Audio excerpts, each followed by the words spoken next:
The following is a project of our nonprofit newsroom. Support Midcoast Morning and local community-centered journalism today by signing up to be a monthly sustaining donor at chly.ca/donate. It doesn't take much money to support local news. Hello and welcome to Midcoast Morning. I'm Joe Pugh. On today's show, we're concluding our series of interviews with all 6 candidates running in the 2 Nanaimo ridings in this fall's provincial election. Today, we'll hear from Nanaimo-Lantzville Green Party candidate Leah Versavel and Nanaimo-Gabriola Conservative candidate Dale Parker. Good morning. My name is Leah Versavel. I'm running in the newly created riding of Nanaimo-Lantzville, which incorporates the rural areas of Lantzville, of course, and the northern, more commercial, but also increasingly residential parts of Nanaimo. And what would you like people to know about you and your experience and the things that pushed you to run? Well, this is not my first rodeo. A lot of people have seen my name on election platforms over the last decade. I got involved in politics back in 2014, joined a riding association and realized that I, at the time, might be qualified to step up and actually participate as a candidate. And I was fortunate enough to pass the vetting that the party had me go through and the background checks and dove in head first. And I've been running in elections ever since. So this is the 5th election that I've participated in the last 10 years. And can you tell me what stands out to you about this election? What do you feel are maybe the most important issues this go around? Well, I feel like we're really not even at a turning point anymore, not even at a tipping point. I think we've gone over the fulcrum, if you want. We're really in a position now where what we do is going to have great consequences for many, many decades to come. Our population is increasing exponentially, particularly in Nanaimo. Everyone wants to live here. No wonder. It's a beautiful place to live. But again, we have so many infrastructure challenges and so many things that we need to address when we have an increasing population. And can you tell me about what some of those things we need to address are and maybe what some of your plans to address them would be if you had power in the Legislative Assembly? Well, of course, as an MLA, you work in cooperation with the entire government. At least that's the ideal. Sometimes what you see in an election seems to be very divisive. And I guess my background in conflict analysis and in mediation and in conflict resolution and in peacemaking circles leads me to believe that there is a better way to do this, that we are better together, and that we can draw on the strengths of everyone in the legislature to move the province forward. My biggest concern at this point, not my own so much. I'm very, very fortunate to have a family doctor and to be getting referrals to the services that I need but for the people who do not have family doctors, who do not have access to care. And of course, the abysmal state of the hospital, the regional hospital is just absolutely atrocious. The working conditions are dreadful. Seismically unsound. We need a new hospital and we need it like yesterday. But also just to move the dial forward on the crisis we are facing around poison drug supply and how that's impacting everything within the city, from housing to safety issues to criminal justice. It's a lot. It's an enormous job, but I feel that I'm up to the task. Let's talk about maybe both of those things on their own. Let's start where you just left off. What are some of the measures you think could be implemented to make a positive impact on that issue of the impacts of the toxic drug supply on our society? I was fortunate enough to graduate with a sociology degree as my first degree out of UVic. I had originally thought that I might be a teacher, and I did have that opportunity later on, but I worked for 27 years in the Attorney General's ministry, not only in the corrections branch in secure facilities, but also later in a community justice role as a probation officer, and then finally towards the end of my career there as a family justice counselor. And what I found, and what I still believe, is that involuntary care does not work. It's an oxymoron, in fact. I do not believe that people can be held without their consent. The whole idea behind recovery is that you need to want to change. You need to have a reason to live, a reason to survive without the drugs. So that's a big start. Of course, the police need more support. The Crown needs more support in terms of the threshold at which they can lay a charge. And of course, there are always going to be situations where people will need to be incarcerated, not only for their own good, but also for the protection of society. So we have a lot of fronts to move forward on, a lot of things to address. So you mentioned they're not in favor of the idea of involuntary care. That's maybe been a bit of a talking point in the campaign so far. But on some of those other issues, what is the solution then? Instead of involuntary care, it is... Well, it's a basic livable income to begin with. People need to have the resources to be able to afford food. And Nanaimo is extremely fortunate in the number of services that, and again, not government organizations, but nonprofits and service clubs and faith communities that step up and provide food for people. The Wisteria community, Loaves and Fishes, we are so fortunate to have Lions Clubs and Rotary and Kiwanis and Khalsa Aid and so many organizations that are stepping up and helping people just survive. We need better shelters, especially when we have cold weather and extreme weather like heat domes. We need to be able to move beyond single-purpose buildings and use some of those buildings that already exist for shelters without incurring insurance and liability questions. So it's a multifaceted approach. And again, a lot of people who are living without shelter have a sense of community, and that cannot be destroyed. People may not have extended family or direct relatives who are supporting them, but there is a sense of community within people who are unhoused, and that cannot just be destroyed either.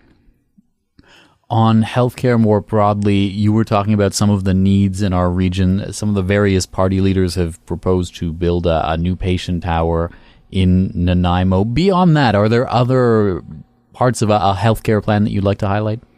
Yeah, the Green Party has come up with a comprehensive platform that covers every aspect of our economy and healthcare in this province.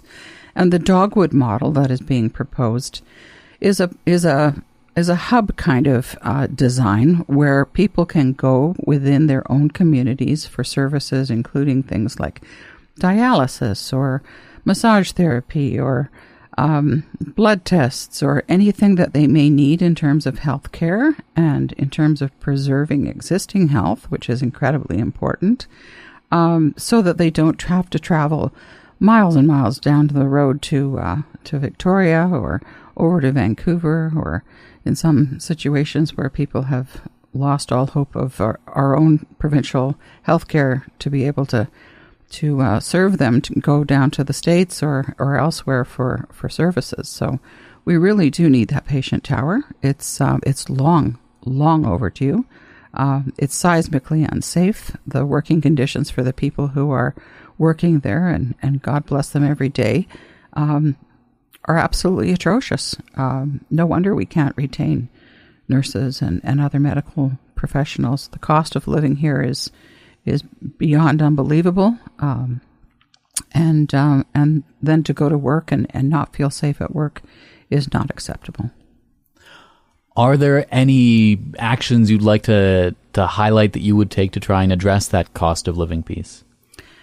Yes, I think it really does come back to this basic livable income for people, but also to increase opportunities.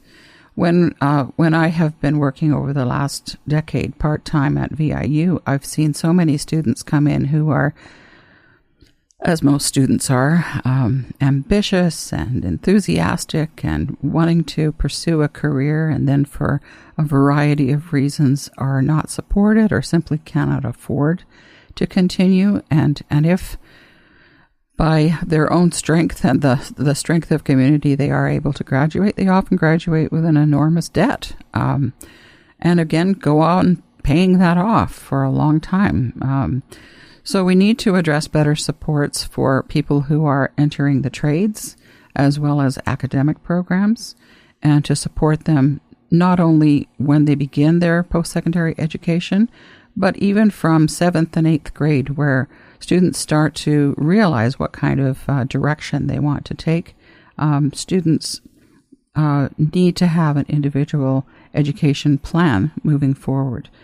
If I can digress over into the education field a little bit further, the public schools are also in a situation where we are just bursting at the seams, and we need again to look at the single-purpose buildings that we have historically used over the last many decades and reconsider how we approach education. We need a pre-K right through 16 model, which incorporates all the post-secondary trades programs and apprenticeships, and better scholarships, better supports for students all the way through. And of course, this translates into decent working wages for people who are working in the schools, as well as the administrators and all of the support people who work within the education system, the public education system. Before I let you go, are there any issues you feel like are really important that you don't think have gotten enough oxygen during the campaign so far? I love that you use the word oxygen.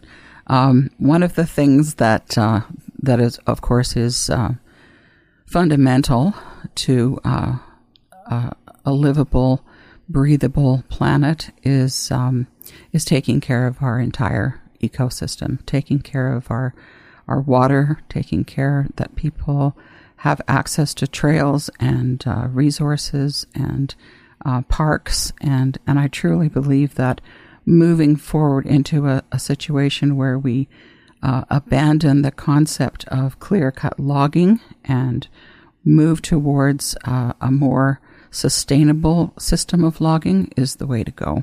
I know that over time, the Green Party has had a lot of pushback from the forestry industry, and our position is not that we want to stop logging. I think that there is a large movement to stop sending raw logs out of the province and to build more value-added jobs within BC. I don't know why that's not on the table as much as it has been in previous elections, but it's a critical component. This is an area that was first colonized with the view that the wood and the fiber here is of immense value, and it needs to be sustained. Those jobs need to be sustained. Leah Versavel, thank you so much for coming on down to the studio. Oh, it's been my absolute pleasure. Thank you so much. Nanaimo-Lantzville Green Party candidate Leah Versavel. Next on the show, we'll hear from Nanaimo-Gabriola Conservative candidate Dale Parker. Midcoast Morning is made possible by the Community Radio Fund of Canada and generous listeners like you. Support and grow our nonprofit newsroom project today at chly.ca/donate with a monthly or one-time donation.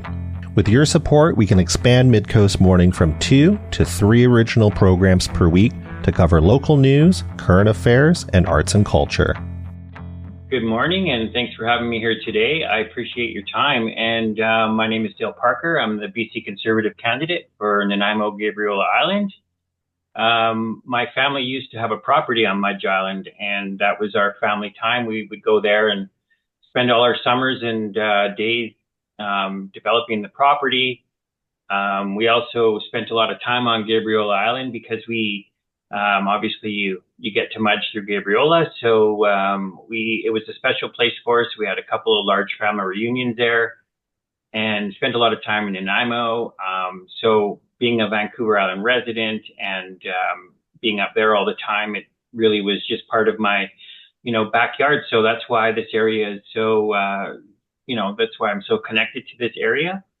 Obviously, it's a beautiful area, and there's a lot of opportunity here, in my opinion. So I'm hoping that we can make some positive changes around what people are seeing in the community right now.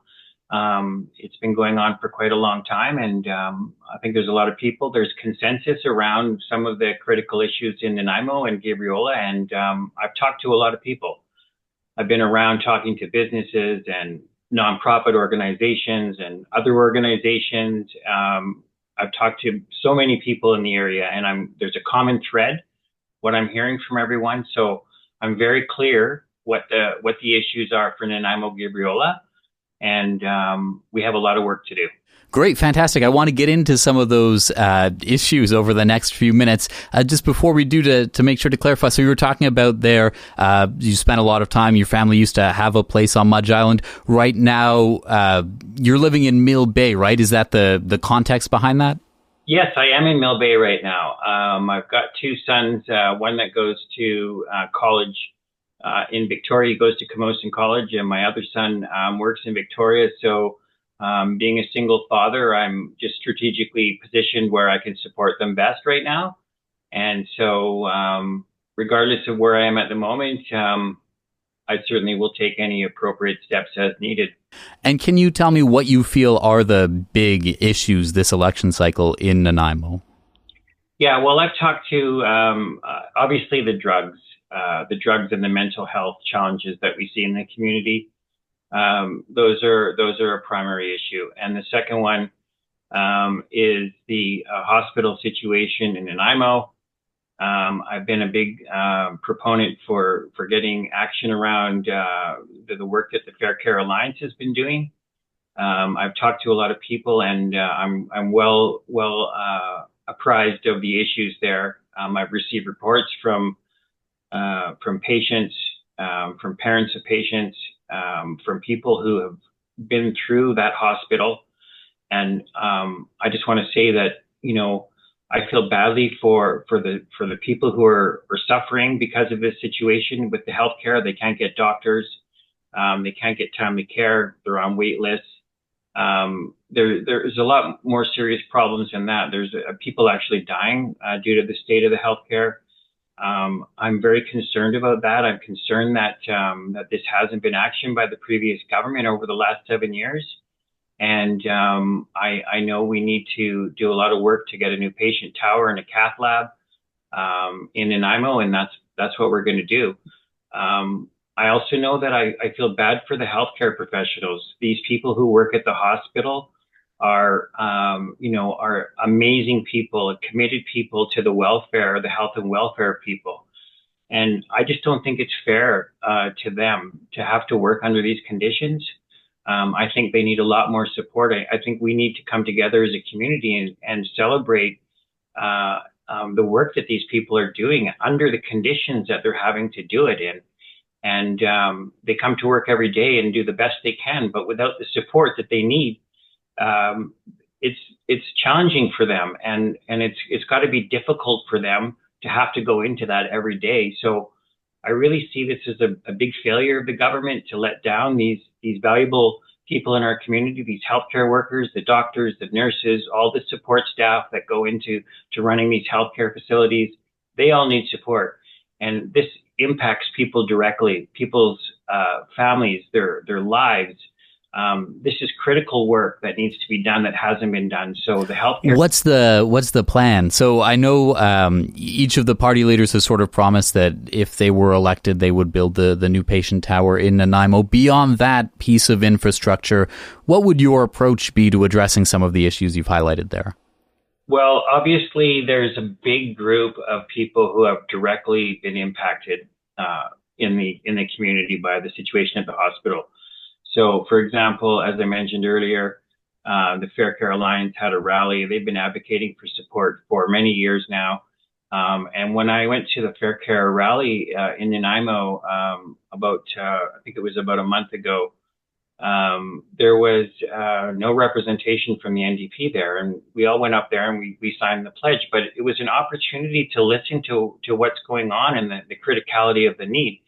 So really, any government, their primary responsibility is to work with the community, to advocate on behalf of the community, and to have a real genuine sense of what's going on in the community, because that's how you make decisions. That's how you affect change.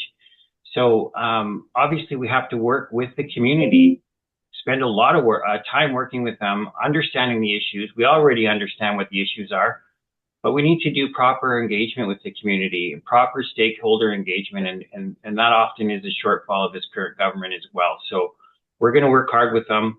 And we're going to get a shovel into the ground, and we're going to get this going, and we're going to get more staff in there. We're going to hire back employees who have been let go through the NDP mandates.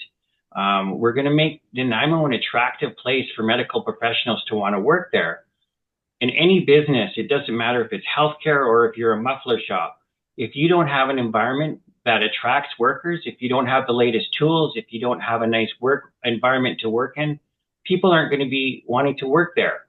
So this is critical that we have modern state-of-the-art facilities here in Nanaimo, that we can attract the best professionals in the world to come here, provide their services to our community, and to make our community stronger and provide the care to citizens that they need. So that's a big part of it. You also, off the top of our conversation, flagged drug use as a big issue for you in this election. What would your plan be? What are the points you would like to address on that front as an MLA if elected? Certainly. We have an approach where we think it's common sense. So people need care. People need support. People need help. Right now, you can't get into a treatment facility. I think it's 35 plus days to get into a treatment facility, and there's not enough beds. So if somebody's struggling and wants to get out of this situation that they're in, they don't have anywhere to go. And all that does is provides them with more suffering and more plight. And it also puts them in more of a dangerous situation where they potentially become even more addicted or more brain damaged or more harmed by the drugs that they're doing. So our focus isn't on giving them a safe place to do drugs, but rather giving them the support they need to get rehabilitation, to have services, to get guaranteed times where they can get treatment and get help. And we're going to advocate for treatment over free drugs. And we're going to provide that treatment to people, provide the facilities. We're going to build up the infrastructure that allows people to get help when they need it. And in many cases, there's some people who can't help themselves anymore. I've been on the streets in Nanaimo for months. I've been walking around everywhere, and I see it with my own eyes. Everyone else sees it with their own eyes. Some of these people are not in a position to help themselves. And so we're going to have to step in and give them the help that they need. And that's going to be a challenge for the community, but it's something that has to be done for these people. And I firmly believe that it's inhumane to have these people just thrown out in the street when they're in that type of a state of affairs. I think it's inhumane, and I think it's immoral, and I think it's uncompassionate. I think it's cruel, and we're diametrically opposed to not providing any help and treatment for people. That's our solution. We're going to stop the free drug handouts. We're going to stop the decriminalization that the NDP have put in place, where it becomes normal and acceptable to do drugs. Our kids are exposed to it. The communities are exposed to it. There's public safety issues that result from these issues. Everyone's uncomfortable with it. And so we're going to stop that. We're going to make it where we focus on stopping the drugs from coming in here, making criminals accountable, and we're going to provide treatment and get them off the drugs. And we're going to clean up these cities, these communities in our province, and make them more family friendly and provide compassionate help to people. Are there any issues that you feel are really important that you don't think have gotten much airtime, oxygen play during the campaign so far? Well, I mean, definitely the affordability issue. Okay, and there has been some this has been brought up several times. It's a big campaign issue. Affordability is a major issue for everyone. We've seen everybody hurt by this. It is so bad that I think what has not been coming out enough about it is just how bad it is. I was in Thrifty Foods just recently, and I walked by, and it was $9 for a dozen eggs and $9 for a loaf of bread. Well, I mean, it's common sense. When people's incomes are as low as they are, the majority of people with these low incomes, how on earth are they expected to buy food? And then on top of it, after they're taxed, their income tax, and after their take-home pay, whatever money they have left over, that's what they're using to buy food with. And if you look at the costs that have gone up on groceries due to the carbon tax, the transportation costs, the fact that everybody is dealing with these tax burdens, they're just passing them on to the consumer. And the people who are hit hardest by it are the lower, medium, and lower income people who are hit hardest by it. So they take all that after-tax dollars, and now they're being taxed going to the grocery store, going to pick up their daughter from school. Every time they buy something, it's just tax upon tax. They're being taxed multiple times, and it's created a real crisis. It's harmed people significantly. So what is the action that you would take to address that? Well, we're going to get rid of the carbon tax. That's the first thing. There's going to be a number of tax measures that we're going to be implementing to reduce the tax burden for people. And we're going to start making things more affordable then. We're going to start driving the costs of food and supplies down.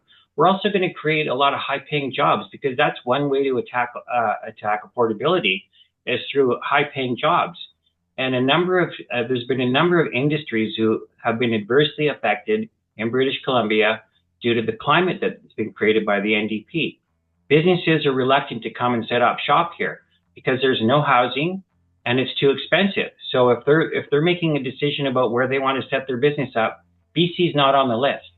We've seen the forestry sector hammered by the NDP, even though responsible forestry creates high-paying jobs. And this is the same as within the mining industry. So we have to provide more support for our students. We have to prevent our students from leaving, people from leaving the province, and let's create a work environment that we get the economy going again, create high-paying jobs. Then people are going to be able to afford to do stuff.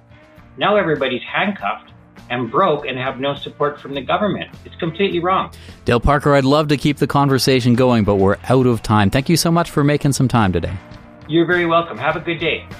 Dale Parker is the BC Conservative Party candidate in the Nanaimo-Gabriola riding. Election Day is Saturday, October 19th. That's all for the show today. I'm Joe Pugh. Executive producer of Midcoast Morning is Jesse Woodward, and special thanks to Arby Frew for technical assistance. I'll talk to you on another Midcoast Morning.